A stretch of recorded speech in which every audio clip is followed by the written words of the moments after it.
Hello everyone, কি খবর সকলের? আশা করছি সকলে খুব ভালো আছো, সুস্থ আছো। দেখো, সামনে রেলওয়ে গ্রুপ ডি পরীক্ষা। তা তোমরা আমাকে অনেকেই প্রশ্ন করছো, স্যার রেলওয়ে গ্রুপ ডির জন্য সেফ স্কোর কত হতে পারে? স্যার আমি ফার্স্ট চান্সে ক্র্যাক করতে চাই, কারণ নেক্সট টাইম আবার পরীক্ষা কবে হবে জানি না। কারণটা কি, সব থেকে বড়ো ব্যাপার যে এখন নোটিফিকেশন এসেছে, কবে আবার পরীক্ষা হবে তার কোনো ভরসা নেই। কারণ এখনই আমরা 6 বছর পর নোটিফিকেশন দেখতে পাচ্ছি। সো আমি প্রথমবারই ক্র্যাক করতে চাই। যাদের মাথার মধ্যে এই প্রশ্নগুলো ঘুরছে তাদেরকে একটাই, আজকে এই ভিডিওটা তোমার জন্য সেরা একটা ভিডিও হতে চলেছে। ইয়াস, একদমই সেরা। যদি মোবাইল স্ক্রল করতে করতে তোমার সামনে ভিডিওটা আসে, জানবে তোমার লাখও সাথ দিচ্ছে।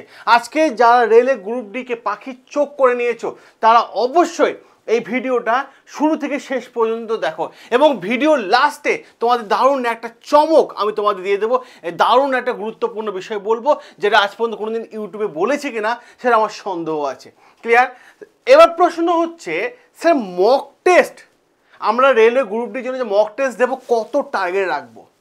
এই ভিডিওতে আমরা সব কিছু তথ্য এক এক করে কিন্তু আলোচনা করব। দেখো, প্রথম যে বিষয়টা নিয়ে আমরা আলোচনা, দেখো প্রথমে এই জায়গাটা তোমাকে বুঝতে হবে যে রেলওয়ে ফর্ম ফিল আপ আমরা যদি দেখি 23/1/2025 স্টার্ট হয়েছিল, তারপর ডেট এক্সটেন্ড করে 1/3/2025 কিন্তু ফর্ম ফিল আপ ক্লোজ হয়ে যায়, এবং এডিট উইন্ডো ওপেন ছিল 4-13 মার্চ। ক্লিয়ার? এবার যে প্রশ্নটা আমি তোমাদের সামনে করছি, সেই প্রশ্নটা ভীষণ দামি এবং গুরুত্বপূর্ণ জায়গা। যদি তোমরা এই জায়গাটা দেখে নাও, তো খুব ভালোভাবে জিনিসগুলো কিন্তু বুঝতে পারবে। সেই বিষয়গুলো কি? সেই বিষয়গুলো হচ্ছে, খুব ভালো করে বোঝো এবং খুব ভালো করে বোঝার চেষ্টা করো। দেখো, আমি যদি 2019 সালে যদি দেখি, কারণ 2019 সালের পর রেলে গ্রুপ ডি আর ফর্ম আসেনি। 2018-তে রেলে গ্রুপ ডি পরীক্ষা হয়েছে, 2019-এ পরীক্ষা হয়েছে, এবং তারপরে আমরা দেখতে পাচ্ছি 2025-এ। মাঝখানে প্রায় 6 বছরের গ্যাপ। তো 2019-এ একটা ডেটা দেখে রাখো যে টোটাল ভ্যাকেন্সি কত ছিল? 1 লাখের ওপর ভ্যাকেন্সি ছিল। 1 লাখের ওপর ভ্যাকেন্সি ছিল 2019-এ, এবং আবেদন কত জমা পড়েছিল? 1.3 কোটি। 1.3 কোটি জমা পড়েছিল আবেদন। তাহলে আমি বলতে পারি, যেহেতু 1 লাখের ওপর ভ্যাকেন্সি ছিল এবং জমা পড়েছে 1.3 কোটি, ঠিক আছে। এবার দেখো, তাহলে একটা সিটের জন্য লড়াই করতে কতজনকে হারাতে হতো তোমাকে? তখন 130 জনকে। 130 জনকে হারাতে হতো। তাহলে এই জায়গাটা বুঝে গেছো? তাহলে তখন থেকে এখন কম্পিটিশন অনেক বেড়ে গেছে। বেড়ে গেছে। কারণটা কি? তার পেছনে বড় কারণ কাজ করছে। কারণ 2019-এ আমরা দেখতে পেয়েছি 1 লাখের ওপর ভ্যাকেন্সি 1 লাখ, যেখানে পার সিটে 130 জনকে তোমাকে হারিয়ে তোমাকে চাকরিটা আদায় করে আনতে হবে। এবং এই 1 লাখে যদি আমি বলি, তারও হাফে এখন 32,000 ভ্যাকেন্সি দাঁড়িয়েছে। 32,000 ভ্যাকেন্সিতে দাঁড়িয়েছে এই মুহূর্তে। 32,000 ভ্যাকেন্সি। তাহলে 1,30,00,000-এর মধ্যে আমি ভ্যাকেন্সি দেখতে পেয়েছিলাম 1 লাখ, ঠিক আছে। 1 লাখ পার সিটে 130 জনকে তোমাকে হারাতে হতো, এখন তো 32,000। তাহলে পার সিটে 300-400 স্টুডেন্টকে তোমাকে হারিয়ে আনতে হবে। একটা সিটের জন্য 300-400 স্টুডেন্ট লড়াই করবে। এই সত্য কথাগুলো কোনো ইউটিউবারগুলো বলছে না, ঠিক আছে। কেমনভাবে পড়বো সেই বিষয়গুলো বোঝাচ্ছে না। ডেটা দিয়ে কথা বলতে হয়, ডেটা দিয়ে। আমরা অথেন্টিক ওয়েতে ডেটা দিয়ে কথা বলি। এবার তারপর তোমাদের মাথার মধ্যে প্রশ্ন হচ্ছে, স্যার আমি যদি কাট অফ দেখি, যে কাট অফ তোমাদের আমি দেখিয়ে দিই, যে 2019-এ কাট অফ, ঠিক আছে। 2019-এ কাট অফ দেখো, চণ্ডীগড়ে কাট অফ কত গেছিল? হায়েস্ট গেছিল 2019-এ কত? 70.98। তারপরে দেখো রাঁচি কাট অফ কত গেছে? 70.64। তারপর কলকাতা কাট অফ কত গেছে আমাদের? 69.61। 69.61 এটা গেছে কততে? আমি দেখতে পাচ্ছি যে 2019-এর কাট অফ, ঠিক আছে। 2019-এর কাট অফ, পরীক্ষা হয়েছে 22-এ। তাহলে এই জায়গাটা আমি বুঝতে পাচ্ছি। তাহলে আমি যদি মানে ম্যাক্সিমাম কাট অফ দেখি, তাহলে 70 দেখতে পাচ্ছি। আর যদি মিনিমাম কাট অফ আমি দেখি, তাহলে আমি দেখতে পাবো সব থেকে কম কাট অফ গেছিল কোথায়?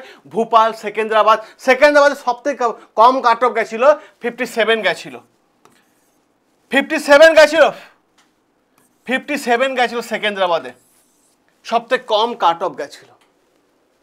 সবথেকে কম কাট অফ গেছিল। এবার দেখো যে বিষয়টা আমি তোমাদের আলোচনা করব সেই বিষয়টা কি, সেই বিষয়টা হচ্ছে যে আরআরবি গ্রুপ ডি 2019 থেকে 2025-এ কি কি পরিবর্তন হয়েছে। কি কি পরিবর্তন হয়েছে? সবার প্রথম যে জিনিসটা পরিবর্তন হয়েছে শূন্য পদের সংখ্যা। যেখানে 1 লাখের ওপর ভ্যাকেন্সি ছিল সেখানে কমে গিয়ে 32,438 ভ্যাকেন্সি হয়েছে। 32,438 ভ্যাকেন্সি হয়েছে। আবার দেখো 2018 কত ছিল? 62,907 ভ্যাকেন্সি ছিল। 62,907 ভ্যাকেন্সি ছিল। ক্লিয়ার হয়েছে? সেখান থেকে যদি আমি দেখি 2018-তে ভ্যাকেন্সি কম ছিল, 2019-এ ভ্যাকেন্সি বেড়েছে এবং 2019-এর পর ভ্যাকেন্সি আর আসেনি, 2025-এ এসেছে, তা আবার 32,000 নিয়ে। আমি বলতে পারি তাহলে 6 গুণ স্টুডেন্ট এখন রেডি হয়ে গেছে। 6 বছর পরীক্ষা হয়নি, 6 গুণ স্টুডেন্ট বেশি মানে ফাইট করবে। এবার 6 গুণ স্টুডেন্ট বেশি ফাইট করবে না, কারণ 2019-এর পর তো আমি 2025 দেখতে পাচ্ছি। 2019-এর পর তো 2025 নোটিফিকেশন, হ্যাঁ, না এসেছে 20-তে, না এসেছে 21-এ, না এসেছে 22-এ, না এসেছে 23-এ, না এসেছে 24-এ, এসেছে 25-এ। ক্লিয়ার হয়েছে? অপর দিক থেকে দেখো দীর্ঘ 6 বছর পর, অপর দিক থেকে এই জিনিসটা খেয়াল করো তোমরা, আরো একটা কাট অফ হাই হওয়ার পেছনে আরো একটা বড় কারণ, এটা তো কাট অফ হাই হওয়ার পেছনে একটা বড় কারণ, ভ্যাকেন্সি কমে গেছে। অপর দিক থেকে কাট অফ কম হওয়া আর একটা বড় কারণ কি? বড় কারণ হচ্ছে, খুব ভালো করে বোঝো এবং খুব ভালো করে বোঝার চেষ্টা করো, ইন্টারনেট বেশি হওয়া কারণ, কাট অফ বেশি হওয়ার কারণ হচ্ছে ইন্টারনেট। বলবো স্যার কাট অফের সাথে ইন্টারনেটে কি সম্পর্ক? কাট অফের সাথে ইন্টারনেটে কি সম্পর্ক? দেখো 2018 সাল যখন ভ্যাকেন্সি এসেছিল, 2019 সাল যখন ভ্যাকেন্সি এসেছিল, তখন কিন্তু অনলাইন এডুকেশন জাস্ট উঠছে, ঠিক আছে? অনলাইন এডুকেশন জাস্ট উঠছে মার্কেটে। তখনকার দিনে মনে করা হতো যে ভাই চাকরি পরীক্ষার জন্য যদি তোমাকে কোচিং নিতে হয়, ইয়েস, চাকরি পরীক্ষার জন্য যদি তোমাকে কোচিং নিতে হয় তাহলে তোমাকে অফলাইনে পড়াশোনা করতে হবে। আর অফলাইনে কোর্স ফি তখন 2-3 মাসে কোর্স ছিল, কোর্স ফি ছিল 12,000, 15,000, 20,000। বলা হতো বড়লোকের ছেলেমেয়েরা পড়বে। এখন তো আমাদের কাছে অনলাইন এডুকেশন ফ্রিতে, ইউটিউবে সব চ্যানেল ফ্রিতে পড়াচ্ছে, অনেক চ্যানেল ফ্রিতে পড়াচ্ছে। আমরাও ইউটিউবে গ্রুপ ডি ফ্রিতে পড়াচ্ছি, দেখে নিও। সন্ধ্যেবেলা করে সব গ্রুপ ডিগুলো ক্লাস হয় ইউটিউবে। সাবস্ক্রাইব করে নিও, বন্ড স্টাডি তোমাদের সাথে আছে, পাশে আছে, একদম সম্পূর্ণ বাংলা ভাষা দিয়ে আমরা বোঝাচ্ছি। তো সেই সময় বলা হতো যে 18-19-এ অনলাইন এডুকেশন উঠছে এবং যারা সেই সময় অফলাইন কোচিং নিত সেখানে 12,000, 15,000 কোর্স ফি। কিন্তু এখন অনলাইন চলে আসতে অনেক প্ল্যাটফর্ম ফ্রিতে পড়াচ্ছে, আবার অনেকে কোর্স ফি রাখছে কত 1,000, 900, 600, 1200 এরকম কোর্স ফি রাখছে।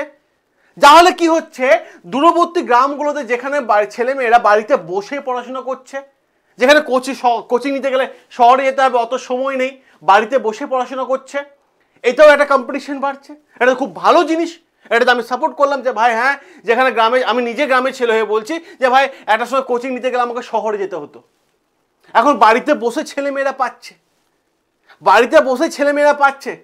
হ্যাঁ, গরিবের ছেলেমেয়েরা আরামসে কোচিং পেয়ে যাচ্ছে। খুব ভালো জিনিস এটা। আমি নিজেই বলি আমারই কোচিং নেওয়ার ক্ষমতা ছিল না, অত টাকা আমরা বের করতে পারিনি আমি, এখন তো বাড়িতে বসে সব কোচিং হয়ে যাচ্ছে। খুব ভালো জিনিস এটা, অনলাইন আসাতে একদিক থেকে কিন্তু সত্যি খুব ভালো। তাহলে এইটাও কিন্তু একটা বড় কারণ। অপর দিক থেকে যদি আমি তোমাদের বলি আরআরবি গ্রুপ ডি, ঠিক আছে, করোনার পর এইটাও একটা ভ্যাকেন্সি বা তোমার বলতে পারো কাটও বড় হওয়ার কারণ কি, করোনাতে মানুষকে কিন্তু অনেক কিছু শিখিয়ে দিল। কি শিখিয়ে দিল একটা বড় জিনিস, সেটা হচ্ছে যে ভাই সরকারি চাকরি আর প্রাইভেট চাকরির মধ্যে পার্থক্যটা কোথায়। প্রাইভেটের চাকরিতে অনেকের চাকরি চলে গেছে, প্রাইভেট চাকরিতে করোনার সময় অনেকের চাকরি চলে গেছে, ইভেন আমারও চলে গেছিল, ঠিক আছে, অনেকের চাকরি চলে গেছে। তো মানুষ বুঝতে শিখেছে ভাই যে প্রাইভেট চাকরিটা কোনো সিকিউর নেই, মানে সরকারি চাকরি যারা করছে তারা সিকিউর, কারণ সরকারি চাকরি তো রয়েছে, অ্যাটলিস্ট স্যালারি তো আসছে, সংসার তো চলছে, স্যালারি তো আসছে, ঠিক আছে। তো এই যে বিষয়টা আছে, ঠিক আছে, যে বিষয়টা আছে যে করোনা কালে মানুষকে কিন্তু অনেক কিছু শিখিয়ে দিল। এরপরে কি ছেলেমেয়েরা আরও চাকরির প্রতি ইন্টারেস্ট দিচ্ছে, পড়াশোনা করছে, খুব ভালো জিনিস সরকারি চাকরির প্রতি। নেশা বাড়ছে মানুষের, এটা সত্যি খুব ভালো জিনিস। ক্লিয়ার? এটাও একটা বড় কারণ। অপর দিক থেকে যদি দেখি আমি তোমাদেরকে, যে বললো হয় একটাই কথা, সে কাট অফ কত স্কোর রাখবো, কাট অফে অবশ্যই স্কোর রাখো 80+। 80+, কারণ 2019-এর পর 2025 এই মাঝখানে 6 বছর গ্যাপ, এই মাঝখানে 6 বছর গ্যাপ, 6টা বছর গ্যাপ। আমরা যদি দেখি ম্যাক্সিমাম কাট অফ কত গেছে 19-এ 70, যেখানে 1,30,00,000 ফর্ম ফিল আপ হয়েছে 1 লাখ সিটের জন্য, ঠিক আছে, 70 গেছে। তাহলে এই 6 বছর গ্যাপ, এই 6 বছরে ভ্যাকেন্সি 6 গুণ বাড়ছে, ছাত্রছাত্রীর সংখ্যা 6 গুণ বাড়ছে না, ভ্যাকেন্সির সংখ্যা তো বাড়ছে না, ছাত্রছাত্রীর সংখ্যা বাড়ছে, ছাত্রছাত্রীর সংখ্যা 6 গুণ বেড়ে গেল। তো ভাই ফাইট করতে হবে, এখানে দেখা যাবে যে ভাই একটা সিটের জন্য 300-400 স্টুডেন্টকে ফাইট করতে হবে। সো টার্গেট রাখো এইভাবে যে 80+ স্কোর আমি করব, 80+। কিভাবে করব? মক টেস্ট দাও, দিনের পর দিন মক টেস্ট দাও। আজকে একটা মক টেস্ট দাও, সেখানে তুমি হয়তো 40 পেলে, ঘাবড়ে যাওয়া কিছু নেই। আবার 2 দিন পর বা 3 দিন পর মক টেস্ট দাও, সেখানে 50 গেন করলে, তারপর 60 গেন করলে, তারপর 70 গেন করলে, তারপর 80 গেন করলে, তারপর 90 গেন করলে, বাড়াও। এভাবে 20-30টা মক টেস্ট দাও। আমি তো বলবো যে এখন থেকে 20-30টা মক টেস্ট দাও, কারণ শোনা যাচ্ছে যে এক্সাম কিন্তু জুন মাসে হওয়ার সম্ভাবনা আছে, কারণ তারপর তো সিজিএল, এখনো কিন্তু অফিসিয়াল কিছু আসেনি যে কবে এক্সাম হবে। মার্কেটে অনেক কিছুই শোনা যায়, শোনা কথা আমিও বিশ্বাস করি না, ঠিক আছে। তো একটাই কথা আমি তোমাদের বলবো, যারা প্রিপারেশন নিচ্ছ তারা টার্গেট রাখো রেলের গ্রুপ ডির জন্য 80+। 80+ তোমাদেরকে কিন্তু কি করতে হবে, 80+ তোমাদের নাম্বার রাখতে হবে। আর এই নাম্বার তুমি তখনই রাখতে পারবে যখন তুমি ডিটেলসে পড়াশোনা করবে, তারপর মক টেস্ট দেবে, ঠিক আছে। আর এই সত্য কথাগুলো অনেকে বলবে না। ক্লিয়ার? তো চলো সাবস্ক্রাইব করে নিও বন্ড স্টাডি, তোমাদের সাথে আছে বন্ড স্টাডি, তোমাদের পাশে আছে বন্ড স্টাডি, সত্য কথাগুলোকে তুলে ধরবে বন্ড স্টাডি। এবং যে বিষয়টা চাকরির পরীক্ষার জন্য যে কোচিং চাই, তুমি যে সেলফ স্টাডি করছো, তোমার যদি কোচিং নেওয়ার সামর্থ্য নেই, চলে আসো বন্ড স্টাডিতে। বন্ড স্টাডি তোমাকে সম্পূর্ণ ফ্রিতে কোচিং করাবে, ঠিক আছে। চলো সকলে ভালো থেকো, সুস্থ থেকো, দেখা হবে তোমাদের সাথে রেগুলার লাইভ ক্লাসে।